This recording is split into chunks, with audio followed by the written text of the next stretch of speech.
So I'm going to drop the link for this live into that chat. It's kind of a bummer. I don't know what is going on, but hey, that's the way life goes. So I'm going to just come in here and just pop in that we are live on our YouTube channel. Guess it's good that it's the first time I've done it, that this has happened. Been doing lives for a very long time, and this is the first time that it's caused us problems. So we are going to talk through ChatGPT, give people a minute to get over here if they're looking for me, and then we'll get going. You never know with technology what's going to happen or what is going on, but I don't want to jump too quickly to not doing this today because I've got it planned and we're here. So let me just grab the link and I am going to, there we go, put that into LinkedIn. So there we go. Yay. Hi, Ben. Hi, Michelle. Hopefully you can find me from LinkedIn and come over here to YouTube and join me over here while we're getting folks on. So good to see you. I am going to be talking today about ChatGPT, and I'll give people just a minute to come over here and also find background noise to stop. There we go. All right. So today we're going to be talking about ChatGPT and what it can do for your resume and cover letter. I know there's a lot of people out there talking about using AI to write. And this has been around in the marketing world for a while. The last 2 years more, you've had Jasper AI, you've had systems that can do writing. ChatGPT obviously took it to a new level. There's a different operating system in it than in many of the other systems, but it works pretty much the same. We're going to talk about that a little bit. Then we're going to look at a resume, we're going to look at a cover letter, and we're going to look at some other things that it can do. You are here for Trend Tuesday Live, and we go live every Tuesday talking about the trends in the careers industry to keep you up on the now, the new, and the next in careers. And ChatGPT being one of those hot topics. We talked about it in December and we looked at how it could help you in job search. We did a little bit of a test with a resume. Today, we're going to dive deeper into that and look at some of the other things it can do. So thank you all for coming on over here from LinkedIn. Say hello. Let me know that you've joined me, that you found us over here on LinkedIn, and we're excited to have you here with us.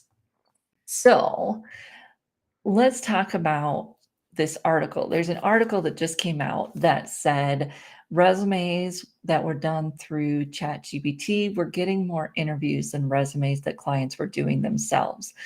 And one of its claims was that the grammar in a resume that ChatGPT writes was more likely to be correct than one that a client writes for themselves. There may be some truth to that, but we're going to look at some of the issues that ChatGPT does cause related to grammar.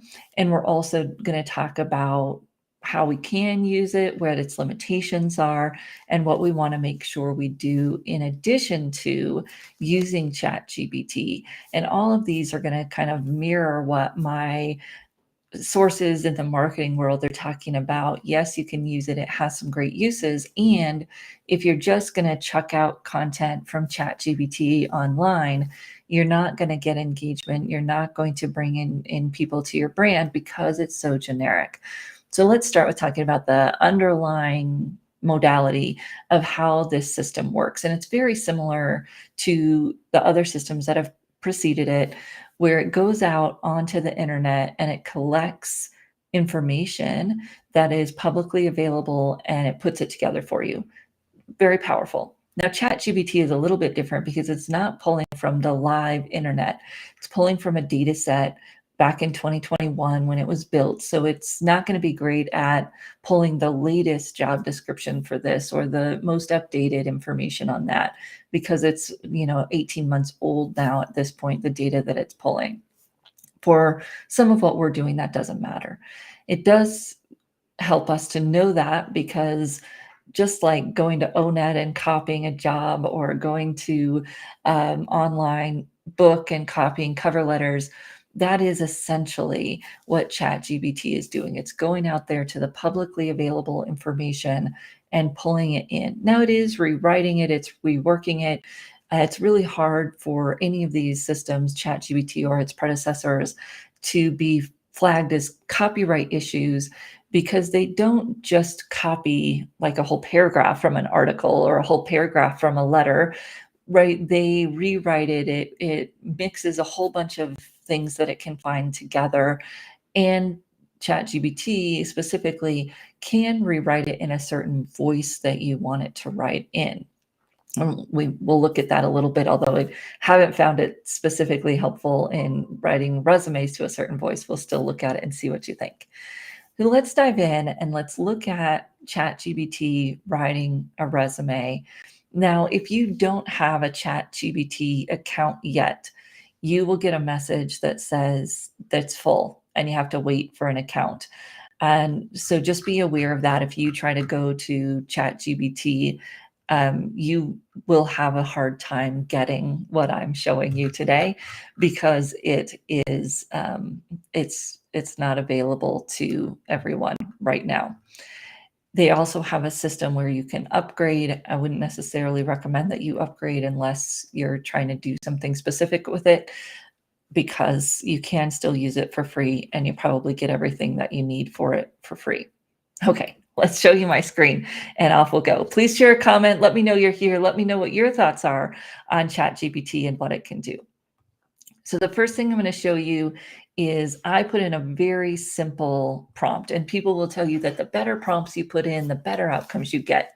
That has not been my experience with ChatGPT and resumes. We'll go through it and see what you think. So the very first thing that I asked it to do was to write a sales resume. Very simple, not a lot of direction. And here's what I got. First of all, I got an objective. Almost every resume I've asked ChatGPT to do has an objective. We know that those are outdated. Just the word objective on our resumes is going to flag our clients as being outdated. It's usually very self-serving. It's not the modern kind of headline and this is what I can do for you that we're used to putting in the summary section of a resume. So I'm very disappointed in that, especially since this is pulling from 2021 data and we've been teaching people not to use objectives since at least 2015. So you can tell it not to use an objective or to write a summary instead of an objective. But your clients probably won't know to do that. So it's important that you know the default when you ask it to write a resume is to put in an objective, and we want to tell our clients to rewrite that into a summary. Then you get the experience section, and of course I didn't put anything in, so it's just guessing, but it actually did a pretty good job of guessing, exceeded sales targets. Caution, it makes up numbers. Your clients need to be aware of this. They've either got to put in their own numbers or something else that they're comfortable with. But it does pull in some of the skills, right? Developing strong relationships with customers, assisting in product demonstrations. It gives us the basics. And then, of course, we've got our degree here. I'm not quite sure why it puts the skills and, again, references at the bottom, which are things that we haven't used since the early 2000s at the very latest. So just important that our clients know it's going to bring these outdated elements in and that we want to be careful not to just copy and paste this from ChatGPT into a resume. So it didn't do that bad of a job there, just asking it for a general sales resume. So then I thought I'd put in a job description, right? So maybe it'll get better if I put in a job description and I ask it to write a resume. For some reason, every time I put in a job description, so sorry about the scroll there, but every time I put in a job description, so write a sales resume targeted to this job description, instead of writing really a resume, it does so it wrote an objective, then it put the education up top, right? We wouldn't want to do that for an experienced client. Then it gives us those skills again, very copy and paste from the description. And then the experience section, for some reason, once I gave it a job description, it no longer guessed at my experience section. It didn't write as strong of bullet points once I gave it a job description. It's very interesting, the shift that it made to me, instead of getting better when I put in a job description, it got worse. Now, it might have given us more targeted bullets here that we could work with, but they're not as strong, they're not as well worded as the ones that were without a job description. And then for some reason, it starts into this cover letter form where it gives you about the company and this kind of cover lettery statement. So it started out pretty good with just a very vague prompt, write a sales resume. Then I put in the job description and it got worse. Although it may have gotten more targeted, it's definitely not as close to what I could use as a resume as it was before I put in the job description, which is interesting. So then one of the things that you learn as you learn IT is that you can tell it to write in a certain voice. You can tell it to act like or write it like a professional resume writer. So I put that in there, write it like a professional resume writer. And it really didn't do much different. So we've got this proven track record statement, maybe better than what a client could write themselves, but definitely not something I would teach my professional resume writers to put in a resume, right? Don't say you have a proven sales track record, show it. And then, I aim to generate new customers, just very weak, vague statements, because again, that's what it's going to be pulling for most of the examples it can find online. Skills, great. It's kind of bullet pointing those for us, but we wouldn't want to copy and paste these into the resume. We need to prove it, right?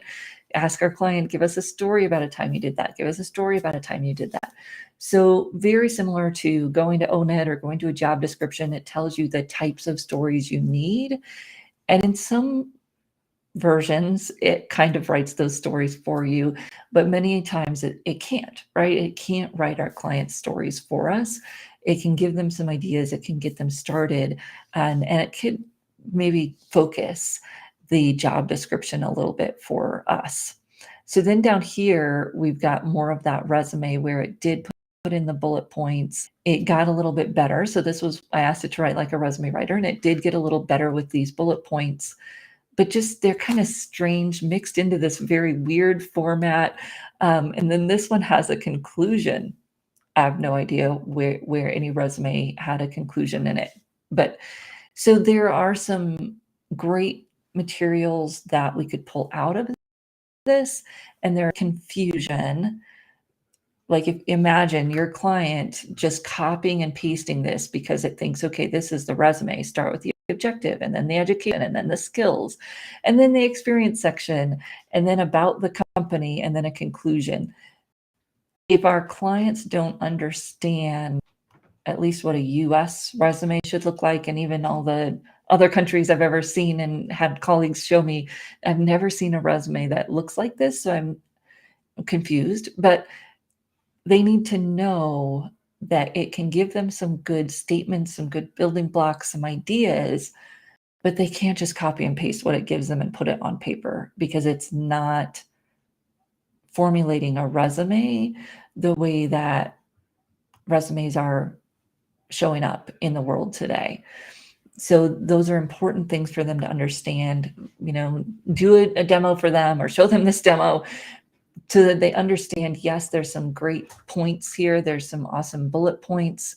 And it can't tell their stories. So they got to make sure they adjust it and make it into stories. And it's doing some odd things that we don't need to do. Okay, so then there's this whole idea of, hey, I could put in a resume and it could edit it. For a client, that may be true. For a client, they might put in their resume and see what kind of edits they could get. I tried to do it for a professionally written resume. Excuse the scroll here for a second. I'm just going to scroll up to the top.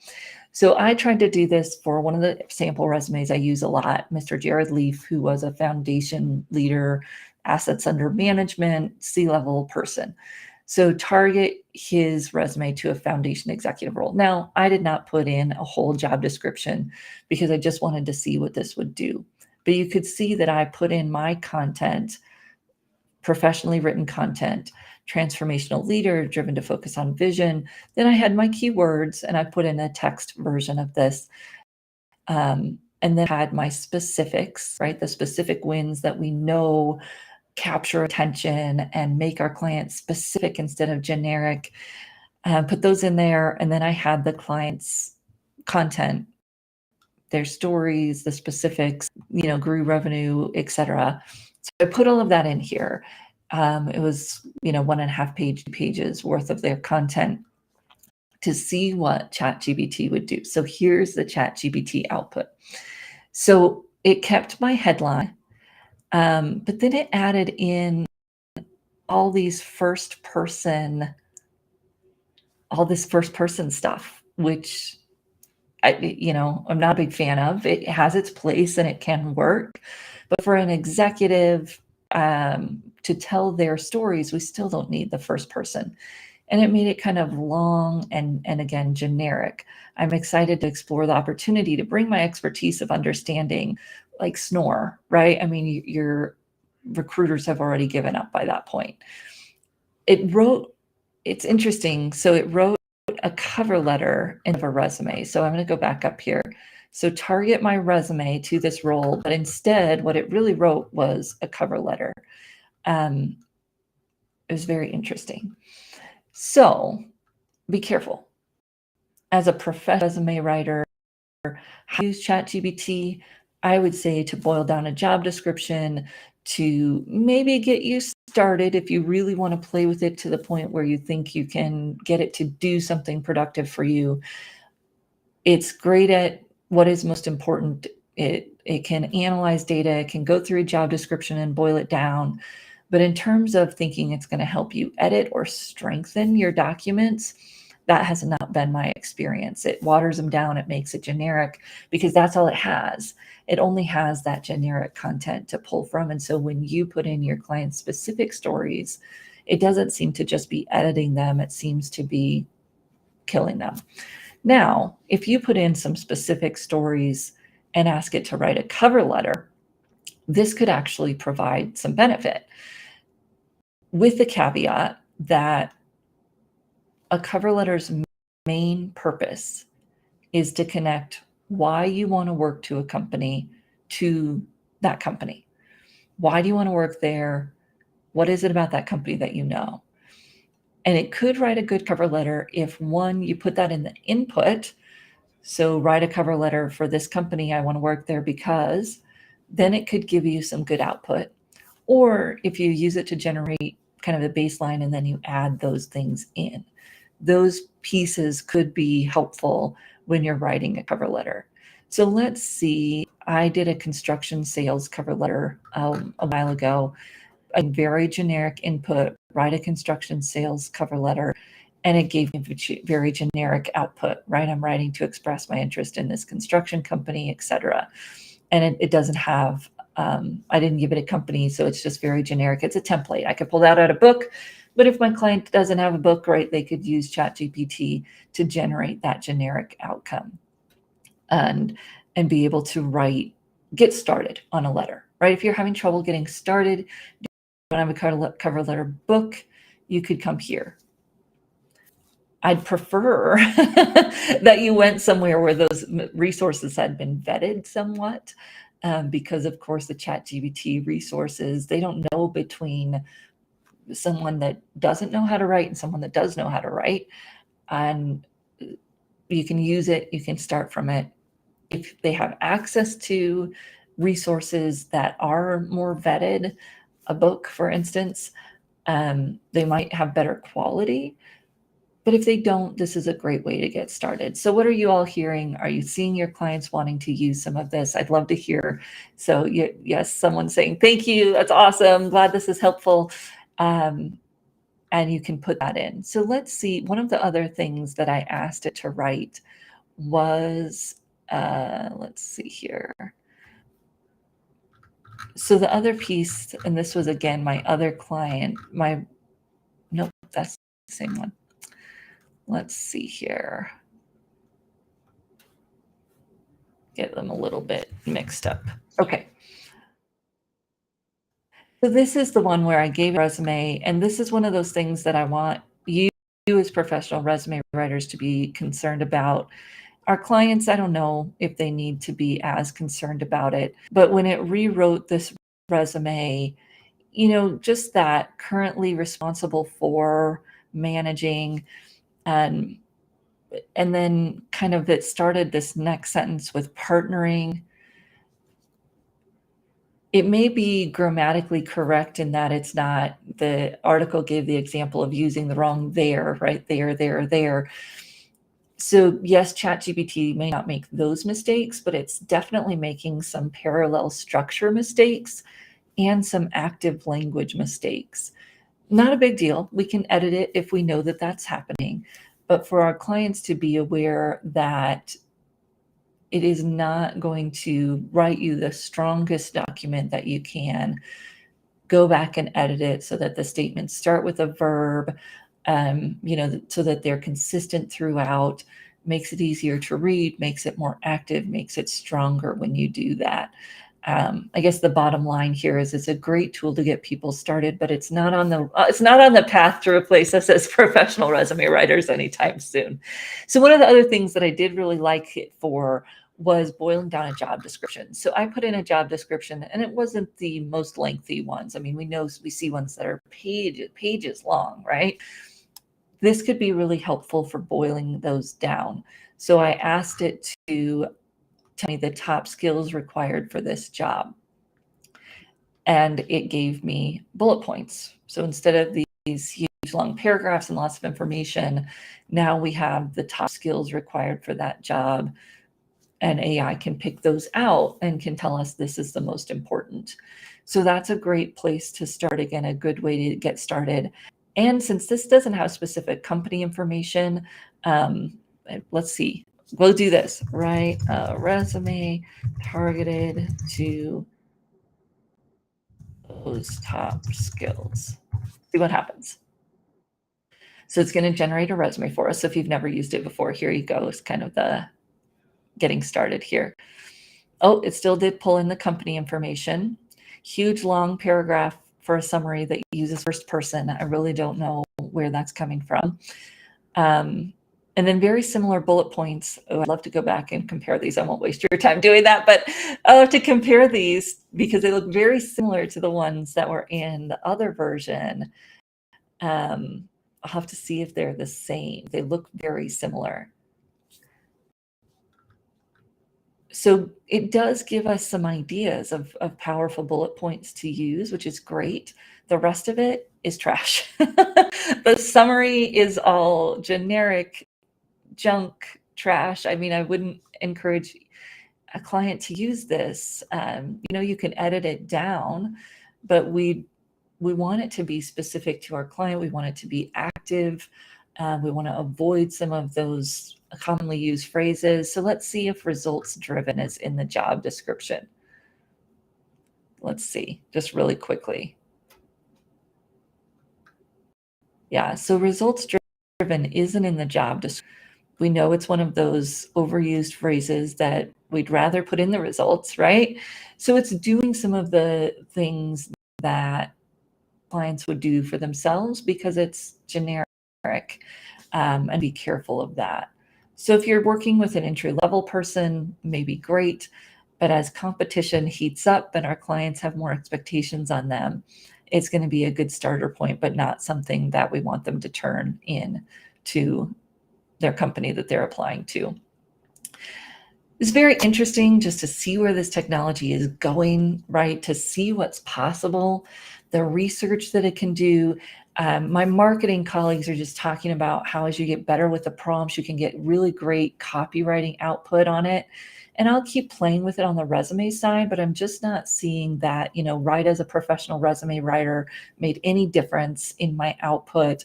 Putting in a job description may give you more targeted output, but you still get this strange format. Is it a cover letter? Is it not? One last thing, because I wanted to show you this cover letter that it wrote.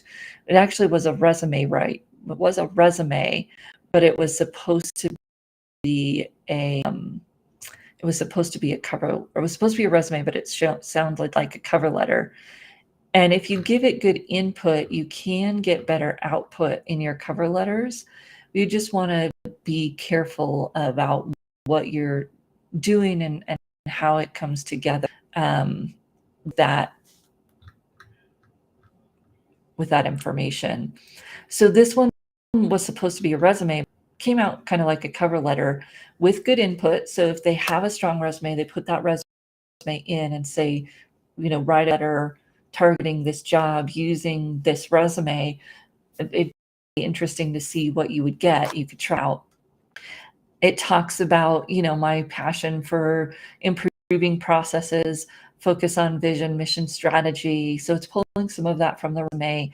Then it goes into kind of almost a bio, so that narrative of the career.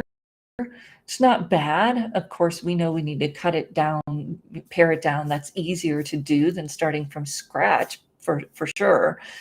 So I think there's some promise in it, writing it from a resume targeted to a job. Even better if you can tell it why you want to work there. And you can do that in iterative steps. So I could say, add, I want to work for a company because they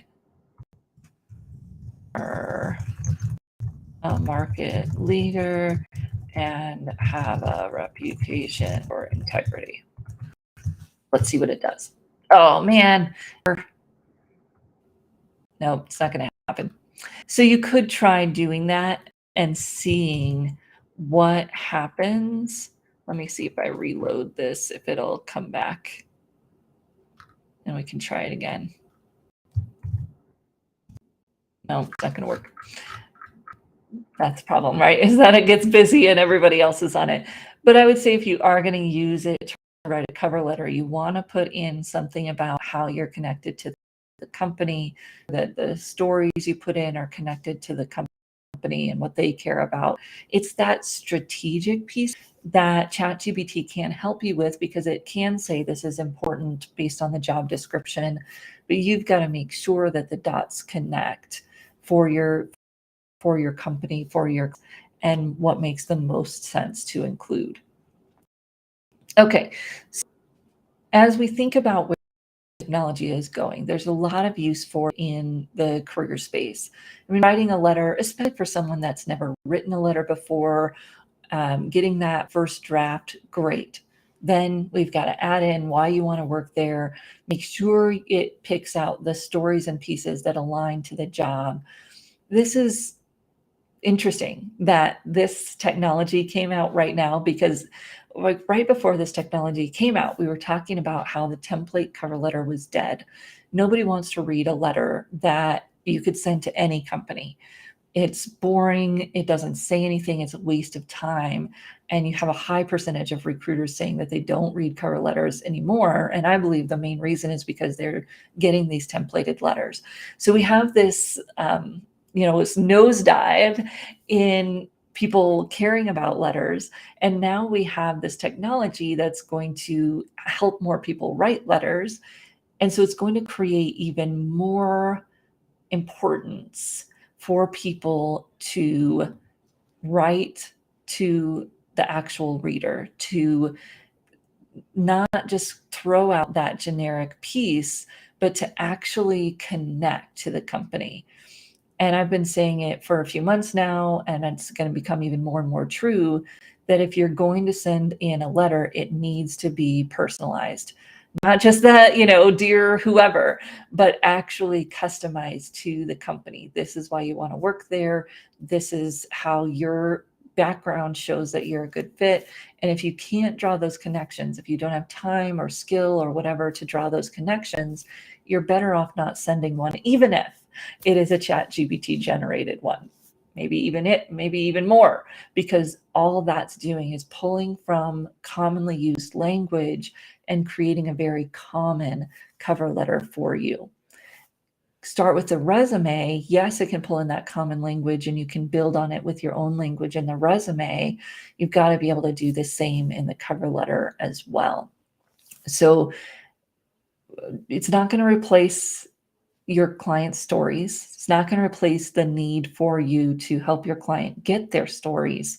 And in fact, it may make those clients who do take the time to dig in, to really get the stories, to tell the stories that matter, they're going to stand out even more now, because resume reviewers are going to be seeing even more of this generic stuff. Use ChatGPT to tell you which stories are important, which words do we need to include, what is the main points. Then make sure you help your clients. And even if you're teaching at the university, they've got to learn how to tell their stories that align to what the company is looking for, that align to sharing those keywords that the company is looking for. Can a company see what other applications you've sent in the past? Absolutely. So a company is going to have a file for each applicant. That's what an applicant tracking system does, right? Is it keeps all of the applications together. And so they'll be able to see what a person has submitted. And I can't remember, I was talking to a recruiter, and it wasn't ChatGPT related. It was more like online resource related, which again is exactly what ChatGPT is doing, although it can personalize it a little bit more. But they had a recruiter say to them, like, all these students' letters sound exactly the same. And it's because, of course, they were using the template from the Career Services Office. ChatGPT is going to create that same challenge. So then your client's going to say, okay, I don't have to start from scratch, but I do have to figure out how to make this my own, how to put in my own personality, how to tell the stories that show who I am and my style and my accomplishments onto that template that it's gotten started for me, because otherwise I'm just going to look and sound like everyone else. And I might get through the ATS, which is, you don't really get through it, right? But you may score better because ChatGPT is telling you what words to use. And if no other applicants are stand out, sure, you might do well. But that's not what we hope for our clients, right? That's not what we hope for them. We hope for them to really outshine the competition, not just in the resume, but in the interview, because they've really dug in and put together their stories. So ChatGPT can tell you what to do. It can get you started. It can write some baseline content, and then you add to it your brand, your stories. Make sure those stories are accurate and fulfill the need. I'll just show you one last thing. And I created a visual of this and I put it out on social media, but I asked ChatGPT, should you use ChatGPT to write your resume? And this is what it said. So what should I tell a client when they want to use AI for their resume? And it said pretty much the same thing. It'd be interesting. I'll have to pull the thing, but it says it's not a substitute for human creativity and communication skills. The resume still needs to be tailored and highlight the client's unique qualifications and achievement, which of course ChatGPT or any AI cannot do. If you gave it that input, it could maybe rewrite it and clean it up for you, but it can't pull that error for you. And that's important for our clients to know. So I hope that you enjoyed this conversation. We're having so much fun. Next week, we're going to have one of our speakers for the symposium on. Super excited because we've just finished up our speakers, get everybody on board for the symposium in 6 weeks. And our final 3 speakers, Manisha Dewan, Marvin Smith, who some of you have heard from. He spoke at Career Jam in 2021. He's going to come on my radio show on the 12th. And then Dan Roth is going to be live with us next Tuesday to talk through this of diversity, recruiting, and tech. That's his space of expertise. So excited for that. If you haven't registered yet and you're thinking about it, now is the time. Our early bird pricing ends on March, regular registration pricing ends on March 4th. So we look forward to seeing you for that. And we'll see Dan next week. So if you have any diversity, tech, recruiter questions that you want Dan to address, let me know. And I look forward to seeing you next week and letting you all meet Dan if you've never met Dan Roth. We'll see you